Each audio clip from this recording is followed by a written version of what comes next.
బట్ట పరిశుభ్రం చేయాలన్నా బీసీ, జుట్టు సరి చేయాలన్నా బీసీ, గుడి తలుపులు తెరవాలన్నా బీసీ, బడిలో పాఠాలు చెప్పాలన్నా బీసీ, పొలం దున్నాలన్నా బీసీ, బలంతో బస్తా మోసే కలాసి బీసీ, అలాగే పంచభూతాలను సైతం వాళ్ళందరినీ కూడా ఉపయోగించుకొని వృత్తిని ముందుకు నడిపిస్తున్నటువంటి సోదర సోదరీమణులు మన బీసీలు.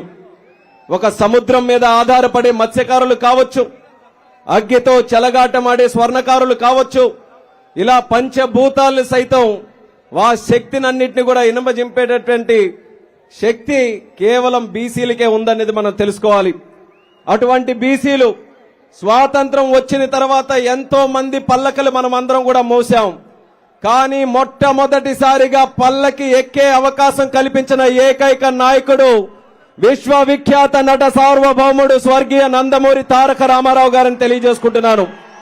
1982లో ఆంధ్రప్రదేశ్ రాష్ట్రంలో బీసీల తాలూకా పరిస్థితులు చూసుకొని ఎక్కడ ఏ కులం ఉందో తెలియదు, ఎక్కడ బీసీలు ఉంటున్నారో తెలియదు. అటువంటి వాళ్ళని వెతికి ఇటు అసెంబ్లీకి పార్లమెంట్కి పంపించినటువంటి ఘనత మన తెలుగుదేశం పార్టీది అనేది గుర్తు చేస్తున్నాను.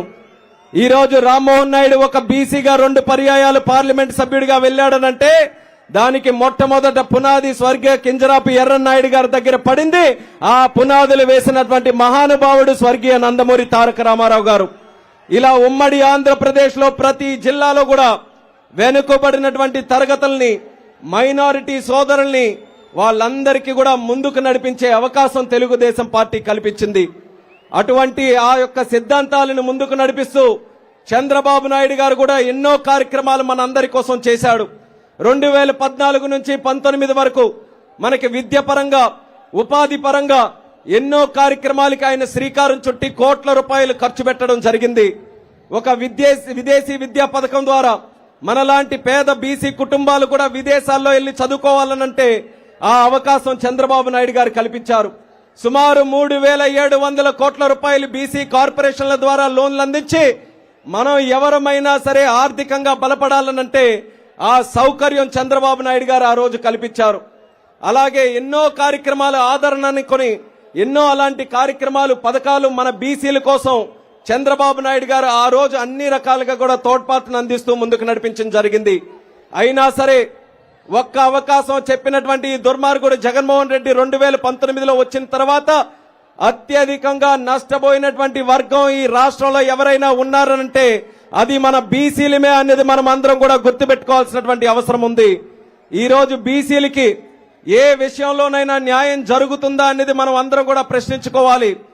ఆ రోజు జరిగినటువంటి కార్యక్రమాలు ఏ ఒక్కటి కూడా ఈ రోజు కొనసాగకుండా సుమారు 74,000 కోట్ల రూపాయలు బీసీ సప్లాన్ నిధులుంటే దారి మళ్లించినటువంటి దుర్మార్గుడు ఈ జగన్మోహన్ రెడ్డి అనేది సభ ద్వారా తెలియజేస్తున్నాను. అలాగే ఎన్నో కార్యక్రమాలు, విదేశీ విద్యను ఆపాడు, లేకపోతే మనకు కావాల్సిన ఆదరణ పథకాలు లాంటివి ఆపాడు. బీసీలకి కేవలం 54 కార్పొరేషన్లు ఏదో చేశామని బడాయి కొట్టుకుంటున్నటువంటి నాయకుడు కనీసం ఆ కార్పొరేషన్లకున్న చైర్మన్ల దగ్గరికి ఆ బీసీ సోదరులు వెళ్తే కప్పు టీ ఇవ్వడానికి కూడా డబ్బులు లేనటువంటి కార్పొరేషన్లు ఇస్తే ఏంటి, లేకపోతే ఏంటనేది కూడా జగన్మోహన్ రెడ్డికి సందర్భంగా ప్రశ్నిస్తున్నాను. అటువంటిది ప్రజలు మీరందరూ కూడా తెలుసుకోవాలి. బీసీలు నమ్మితే ప్రాణం ఇస్తాం, అదే నమ్మకం ద్రోహం చేస్తే తాట తీసి నార తీస్తామనేది కూడా మనం రేపు ఎన్నికల్లో మనం అందరం నిరూపించాలి. దానికోసమే, ఆ చైతన్యం కోసమే ఈరోజు ఈ సభ నిర్వహిస్తున్నాం. దయచేసి బీసీలు మీరందరూ కూడా నడుం బిగించి పోరాటం చేయాల్సినటువంటి అవసరం ఉంది. ఎందుకనంటే మళ్ళీ మాయ మాటలు చెప్తూ ముందుకు వస్తున్నాడు. ఏమని? నా బీసీ అని చెప్తున్నాడు. అసలు నా బీసీ అని చెప్పుకునే అధికారం ఆయనకుందా అనేది ఈ సందర్భంగా అడుగుతున్నాను. పార్లమెంటులో ఉన్నారు, అక్కడ ప్యానెల్ స్పీకర్ గా అవకాశం దక్కితే లోక్సభలో ప్యానెల్ స్పీకర్ మిథున్ రెడ్డి గారికి చేశారు. రాజ్యసభలో ప్యానెల్ స్పీకర్ అధికారం వస్తే అక్కడేమో విజయసాయి రెడ్డికి అక్కడేమో ఆ పదవిని అప్పచెప్పారు. అదే తెలుగుదేశం పార్టీలో ప్యానెల్ స్పీకర్ కాదు, స్పీకర్ గా అవకాశం వస్తేనే దళితుడు బాలయోగిని కూర్చుంచినటువంటి ఘనత మన తెలుగుదేశం పార్టీదని తెలియజేస్తున్నాను. ఒక కేంద్ర మంత్రి అయ్యే అవకాశం వస్తే ఆనాడు బీసీ నాయకుడిగా ఎర్రన్నాయుడు గారిని కేంద్ర మంత్రిగా చేసినటువంటి ఘనత మన తెలుగుదేశం పార్టీదని నేను గుర్తు చేస్తున్నాను. అటువంటిది నా బీసీ అని చెప్పుకునే అధికారం ఈ జగన్మోహన్ రెడ్డికి ఉందా అని తెలియజేస్తున్నాను. నా బీసీ అని అంటున్నాడు. మరి అమర్నాథ్ గౌడ్ ఒక 9వ తరగతి చదువుతున్నటువంటి ఒక బీసీ బిడ్డ నిర్దాక్షిణంగా చంపేయబడితే ఏ ఒక్క విషయంలో కూడా జగన్మోహన్ రెడ్డి పల్లెత్తి మాట కూడా అనలేదు. నా బీసీ అనే అధికారం ఆయనకుందా అని సందర్భంగా ప్రశ్నిస్తున్నాను. ఇలా చెప్పుకుంటూ పోతే ఎన్నో ఉదాహరణలు ఉన్నాయి. ఆ ఉదాహరణలన్నీ కూడా ఈ రోజు మన కళ్ళకు కట్టినట్టుగా కనిపిస్తున్నాయి. దానికి బీసీలుగా మనం అందరం శిక్ష విధించాల్సినటువంటి బాధ్యత మనందరి మీద ఉంది. అందుకే రేపు ఎన్నికల్లో మీరందరూ కూడా చైతన్యవంతులై ఉత్తేజవంతులై ముందుకు రావాలి. ఒక్క విషయం మీరందరూ కూడా గుర్తుపెట్టుకోండి.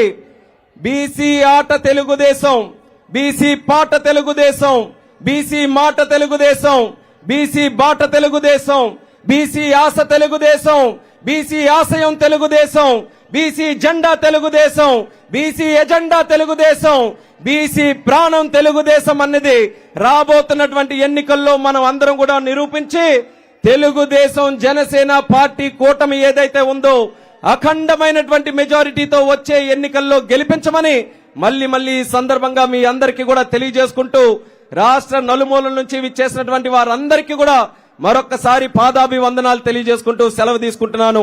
జై తెలుగుదేశం, జై జనసేన, జై హో బీసీ, జై హో బీసీ.